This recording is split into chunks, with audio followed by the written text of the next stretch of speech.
بسم اللہ الرحمن الرحیم۔ حضرت نوح علیہ السلام اور مغل۔ موجودہ انسانی زندگی کا سلسلہ طوفان نوح کے بعد سے شروع ہوتا ہے۔ طوفان نوح کے وقت اس کشتی میں کل 80 لوگ، 40 مرد اور 40 عورتیں سوار تھے۔ کشتی کے دوبارہ زمین پر اترنے کے تھوڑا عرصہ بعد ہی ان میں سے صرف 7 لوگ باقی بچے۔ حضرت نوح اور ان کے 3 بیٹے سام، حام اور یافس اور ان کی بیویاں۔ ان تینوں کی اولاد دنیا کے مختلف حصوں میں بسی اور پھیلی۔ سام کی اولاد عرب ممالک اور یورپ میں، حام کی افریقہ اور امریکہ میں، یافس کی چین، منگولیا اور ایشیا میں۔ منگولیا میں بسنے والے منگول ہی مغل کہلائے، جن میں صحرائے گوبی کا علاقہ بھی شامل تھا۔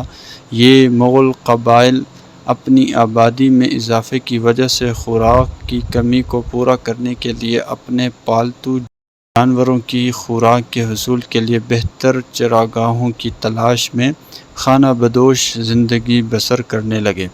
ان جانوروں میں بھیڑ، بکریاں، اونٹ، گھوڑے شامل تھے، جن کا وہ دودھ پیتے اور گوشت کھاتے تھے۔ اونٹ اور گھوڑے کو بار برداری اور سواری کے لیے بھی استعمال کرتے تھے۔ ان جانوروں کی کھال کے خیمے بنا کر ان میں رہتے تھے۔ چراگاہوں کے حصول کے لیے قبائل میں جنگیں بھی ہوتی تھیں۔ جب جنگوں میں لوہے کے بنے ہوئے اسلحہ کا استعمال شروع ہوا تو اس کے بنانے والوں کی قدر بڑھ گئی۔ مغلوں کے علاقوں میں لوہا عام پایا جاتا تھا، اس لیے ان علاقوں میں اسلحہ ساز فیکٹریاں قائم ہو گئیں اور یہ اسلحہ ساز قبائل کے سردار بن گئے۔ تلوار، کلہاڑا اور بلم ان مغلوں کی ایجاد ہے۔ مغلوں نے اسلحہ کے استعمال میں مہارت حاصل کی اور ان کا پیشہ سپاہ گری ہو گیا۔ گھوڑا ان کے پاس موجود تھا، اس لیے گھوڑے پر سوار ہو کر لڑتے تھے۔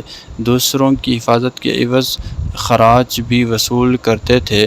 باپ بیٹے کو میراث میں تلوار ہی چھوڑتا تھا۔ ان کے پالتو جانور ان کی دولت ہوتے تھے۔ وہ اپنے پیشے سپاہ گری کو برتر سمجھتے تھے۔ زمین حکومت کی مشترکہ ملکیت ہوتی تھی۔ کھیتی باڑی کا پیشہ مغلوں نے کبھی نہیں اپنایا۔ ایک انسان کو جانوروں کے ساتھ ہل چلاتے دیکھ کر کم ہمت اور کمتر سمجھتے تھے۔ صحرائی مغل پالیو زبان بولتے اور لکھتے تھے۔ مویشی پالتے جو ان کی ذاتی ملکیت ہوتے تھے۔ سردار اپنے لوگوں کے ساتھ خیموں میں رہتے۔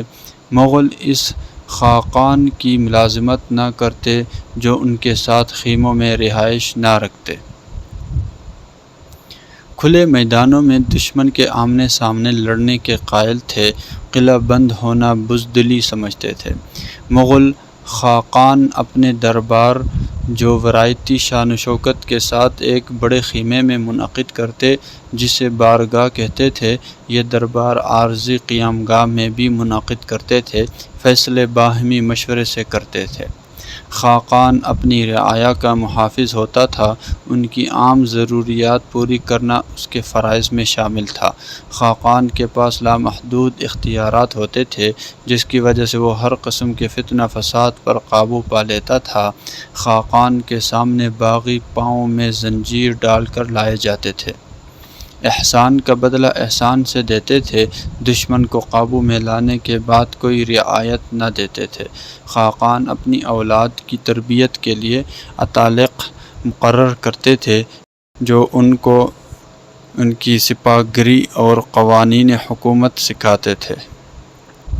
اعلیٰ کارکردگی پر خاقان کی طرف سے اعزازات ملتے تھے۔ ترخان اعلیٰ ترین اعزاز تھا۔